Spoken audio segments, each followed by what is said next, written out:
մանկավարժականի հետ կապված թեմաներում եթե թարմացում կա, ոնց որ առաջի օրվանից հետո, առաջի մի երկու օրվանից հետո լուրը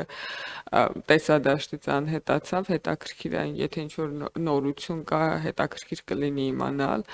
Երկրորդ հարցը վերաբերում է Երևան պետական համալսարանից մի դասախոսի հեռացմանը, արդյոք ինքը համապատասխան ընթացակարգերով ձեզ դիմել է ու դուք ունեք բավարար չափով տեղեկություն, թե ինչա տեղի ունեցել, գուցե պարոն Հայությունյանն ավելի շատ հարց ուղղված, որովհետև հրապարակային իր ելույթներում, գրառումներում, հարցազրույցներում ասում է, որ ինքը վիրավորանքի մասին դասա բացատրել, քրեական հոդվածի մասին եւ դատական նախադեպացույց տվել, որտեղ կիրառելիս է եղել վիրավորանք, ինչը բացարձակ ակադեմիական գործունեություն է նկարագրում, ու իրեն հեռացրել են, բայց եթե, չգիտեմ, ընթացակարգերով արդեն բոլոր ինստիտուտներով անցել է ու հասել է նախարարություն, միգուցե դուք ունեք ավելի մանրամասն տեղեկատվություն, թե ինչա տեղի ունեցել, իսկ միգուցե դեռևս չի հասել, շուտով կհասնի։ Մյուս թեման, որը էլի շատ ակտիվորեն քննարկվում է, հաստատ ձեզ չի ասիագրված, բայց կուզենայի երևի եթե դուք ունեք մեկնաբանություն կամ դերակատարում ունեցել եք դրա հետ կապված ինչ-որ արձագանք տակ, խոսքը կառավարությունից Հովհաննիսյան ինստիտուտին հայագիտական հետազոտությունների համար տրամադրված դրամաշնորհի մասին է։ Ես գիտեմ, որ մեր խոսակցությունների ընթացքում պարոն Հայությանը դուք մի քանի անգամ ասել եք, որ հայագիտական ոլորտի հետ կապված շատ դիմումներ չեն լինում։ Միգուցե լավ չեմ պատկերացնում, էլի նախարարությունը ինչ-որ դերակատարում ունի խորհրդատվական, իսկ միգուցե պետք էր գիտպետկոմի միջոցով անել, ինչ-որ մեկնաբանության կարիք է զգացվում, էլի սրա հետ կապված, որը կարծում եմ լավ առիթ է, եթե դուք ինչ-որ տեղեկություն ունեք, մեկնաբանեք։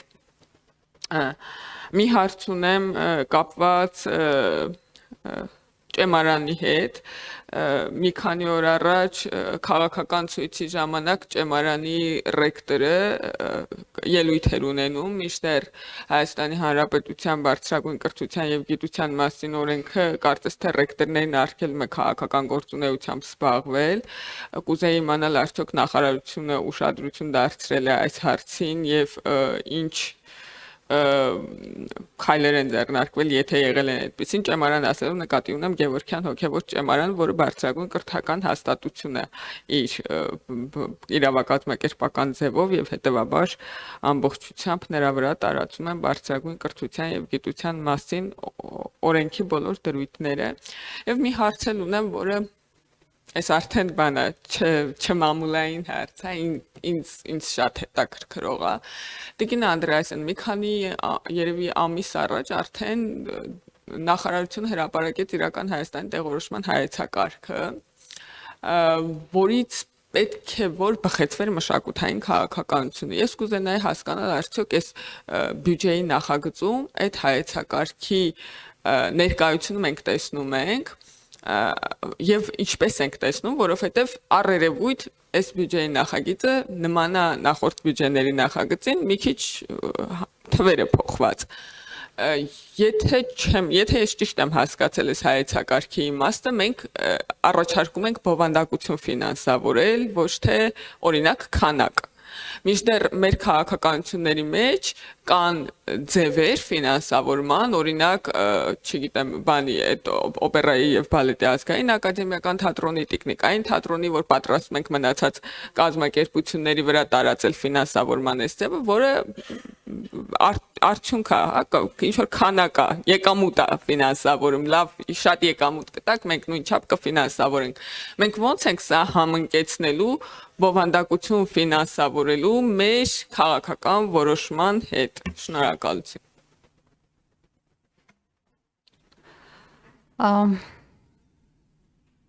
Շնորհակալություն Տիկին Ղազարյան, մանկավարժական համալսարանի հետ կապված իրավիճակը հետևյալն է, համալսարանում հոգաբարձուների խորհրդի կողմից ընտրված է ժամանակավոր պաշտոնակատար, բոլոր այն անձինք, որոնք որ համապատասխան իրավապահ մարմիններից ստացված գրության ունեին մեղադրյալի կարգավիճակ, նրանց պաշտոնավարումը կասեցված է եւ մենք հենց այսօր պլանավորում ենք հոգաբարձուների խորհրդի նիստում քննարկել բուհի անելիքները եւ ժամանակավոր պաշտոնակատարը ունեցել է մի քանի օր ժամանակ, որպեսզի առաջին վերլուծությունները անի եւ միասին կարողանանք նաեւ տեսնել մեր կոնկրետ անելիքների շրջանակը, ինչու եմ ասում տեսնել մեր անելիքների շրջանակը, որտեղ բնականաբար ընթանում է նախաքննություն եւ իրավապահ մարմինների աշխատանքն է նաեւ որ պետք է ուղղորդի բուհում մեր անելիքը հետագայի իմաստով, բայց մենք չենք սպասելու դրան, անում ենք մեր սեփական վերլուծությունները եւ այդ իսկ պատճառով հենց այս պահին էլ բուհում շատ գործընթացներ ուղղակի կասեցված են եւ մենք դա ամբողջությամբ վերլուծելու եւ հասկանալու կարիք ունենք, որպեսզի տեսնենք դա պետք է շարունակել թե ոչ։ Օրինակ կապված տարածքների օգտագործման որոշակի քաղաքականությունների հետ կամ այլևայլ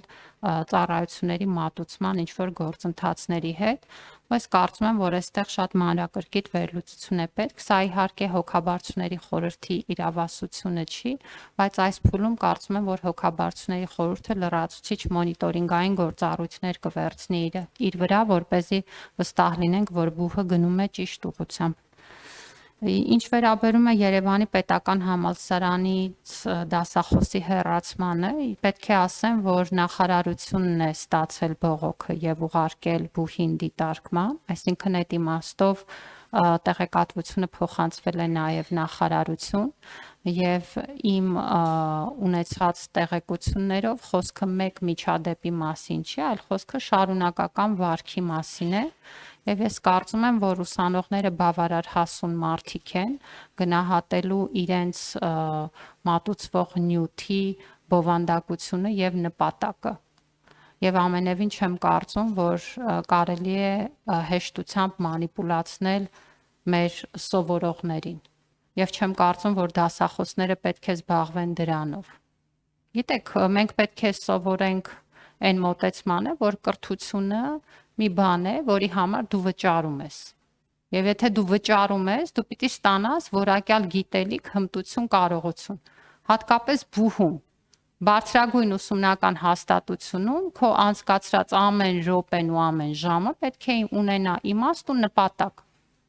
Ժամավաճառությամբ զբաղվելը, ինչը տարիներ շարունակ ընդունված է եղել, կենցաղային խոսակցությունները, այլևայլ նպատակներով ու օրակարգերով լսարաններ մտնելը, որը մեր բոլոր բուհերում էլ մի տարածված բան է եղել եւ շարունակում է մնալ տարբեր դասախոսների պարագայում, չպետք է հանդուրժեն առաջին հերթին մեր ուսանողները։ Ու եթե չեն հանդուրժում, շատ ճիշտ են անում։ Ու ես կարծում եմ, որ անթույլատրելի է հատկապես այդ խնդիրները բարձրաձայնող ուսանողներին թիրախավորելը։ Սա ինչի մասին է, որ խնդիր կա չխոսենք այդ մասին։ Իսկ գուցե դասախոսը որպես չափահասանց գնա հայաց գցի իր գործունեությանը։ Երբ որ ես դեռ ժամանակ ունեի դասախոսական գործունեությամբ զբաղվելու, ամեն ժամը, որ անցկացնում էի լսարանում, անընդհատ մտովի հետադարձ կապի մեջ էի, որ հասկանայի այն, ինչ ես անում եմ լսարանում, պետք է այդ ուսանողներին, թե չէ։ Առաջին հերթին իրենց օգնում է ինչ-որ մի բան հասկանալու, պատկերացնելու իրենց մասնագիտությամբ։ Թե չէ գիտեք, ինքնահաստատման եւ սեփական օրակարգերը սպասարկելու համար լսարան մտնելով ոչ մեկին չես զարմացնի։ Բողոքը ստացել է նախարարությունը ուղարկել է բուհ, դեռևս մենք չենք ստացել որևէ բան ազատված դասախոսից, կստանանք ըստ ընթացակարգի կքննարկենք իհարկե։ Մեր երկիրը իրավական երկիր է եւ օրենսդրության բոլոր պահանջները գործում են բոլորի նկատմամբ։ Ինչ վերաբերում է Հովհաննիսյան ինստիտուտին տրված դրամաշնորհին, գիտեք, կառավարությունը իր տարբեր կարիքների համար կարող է եւ պետք է պատվիրի հետազոտություններ։ Ես կարծում եմ, որ դա անհրաժեշտություն է, չի կարող քաղաքականության մշակումը ընթանալ առանց հետազոտությունների։ Դրա մի մասը կարող են լինել գիտական հետազոտություններ, մյուս մասը կարող են լինել կիրառական նշանակություն ունեցող հետազոտություններ։ Ես պատրաստ չեմ այս պահին ասել արդյոք այդ հետազոտությունները կարող էին օրինակ իրականացվել գիտական դրամաշնորհով։ Բոլորովին պատրաստ չեմ, որովհետև նման հետազոտությունները գիտական դրամաշնորհով իրականացվելու պարագայում անցնում են փորձաքննության այլ ընթացակարգ եւ ունենում են նաեւ կոլեգիալ որոշումներ։ Բայց ես չեմ կարծում, որ դա պետք է սահմանափակի կառավարության լիազորությունը հետազոտություն պատվիրելու, որովհետև ելի եմ ասում, որ քաղաքականություն մշակող կառավարման մարմնի համար հետազոտություն պատվիրելը պետք է լինի առօրյա գործունեության մաս։ Պարզ է, որ այդ հետազոտության մի բովանդակությունը կարող է այդ պահին հանրայնացման ենթակա լինել, մի մասը հանրայնացման ենթակա չլինել, այլ լինել աշխատանքային նշանակության, եւ չեմ կարծում, որ այդ հարցերը պետք է այդ աստիճան եւ այդ ձևով ներկայացվեն։ Կարծում եմ, որ սա շատ աշխատանքային գործընթաց է եւ մնացյալ բոլոր հարցերը դրա շրջանակներում քննարկելի են։ Ինչ վերաբերում է հայագիտական ուսումնասիրություններին, այո, դա մեր առաջնահերթություններից է, գիտության ռազմավարության ներկայիս նախագծում էլ այս շեշտադրումն ու թիրախները դրված են եւ մենք կարող ենք նաեւ միասին ռազմավարության քննարկման ժամանակ տեսնել, թե այդ կոնտեքստը ինչպես կաշխատի։ Ճեմարանի հետ կապված, այո, դուք ճիշտ եք, Գևորգյան ճեմարանը լիցենզավորված բարձրագույն ուսումնական կրթական ծրագիր իրականացնող հաստատություն է, հետևաբար դրա նկատմամբ վերաբերելի են օրենսդրության բոլոր պահանջները, այդ թվում քաղաքական զսպվածության եւ նման վարքագծի անթույլատրելիության։ Ես գիտեմ, որ միջադեպի մասին եք դուք խոսում, խոսքը վերաբերում է տեսուչի հարթակից ունեցած ելույթին, որը կարող է այո մեկնաբանվել որպես քաղաքական բովանդակություն պարունակող, որտեղ որոշակի հայտարարություններ է իր մեջ պարունակում եւ արվել է այդ կոնտեքստում։ Մենք ներկայումս այդ ուրեմն միջադեպի քննարկման փուլում ենք եւ համապատասխան գրությամբ մեր դիրքորոշումը կարտացել ենք նաեւ ճեմարանի ղեկավարությանը, որովհետեւ մենք շատ ենք կարևորում, որպեսզի բուհերը լինեն իրենց վերաբերելի դաշտում գործող հաստատություններ եւ նման դրսևորումները չեմ կարծում, որ պետք է որևէ կերպ խրախուսվեն կամ աննկատ մնան։ Ինչ վերաբերում է իրական Հայաստանի գեղագիտության հայեցակարգին, ձեր վերջին հարցին եւ ինչպես է դա հաճելի է զուգահեռ արձագանքվելը, բայց չի օգնում պատասխանելուն, որովհետև բյուջեում ինչպես է դա արտացոլվել, դա ճիշտ եք, պետք է արտացոլվի բովանդակությամբ։ Երբ որ ես խոսում եի օրինակ մարզերում մշակութային կյանքի աշխուժացման մասին, սա մի պահանջ է, որ օրինակ մենք դրել ենք նաև մեր դրամաշնորհային ծրագրերում, այսինքն երբ որ նախարարությունը հայտարարում է մրցույթ, որ օրինակ թատերարվեստի կամ երաժշտության ոլորտում ծրագրեր ենք ընտրում ֆինանսավորման, նշում ենք, որ դրանք պետք է իրականացվեն մարզերում։ Եվ դրանով ապահովում ենք, որպեսզի մարզերում մշակութային ծրագրերի թիվը մեծանա։ Հիմա մոտավորապես նման շեշտադրումներն են, որ մեզ պետք է օգնեն մեր գործող գործիքակազմերում արտացոլել իրական Հայաստանի բովանդակությունն ու գաղափարախոսությունը։ Ես դա այդպես եմ այս պահին պատկերացնում իրագործման տեսանկյունից, մենք արդեն իսկ դա կարելի է ասել, որ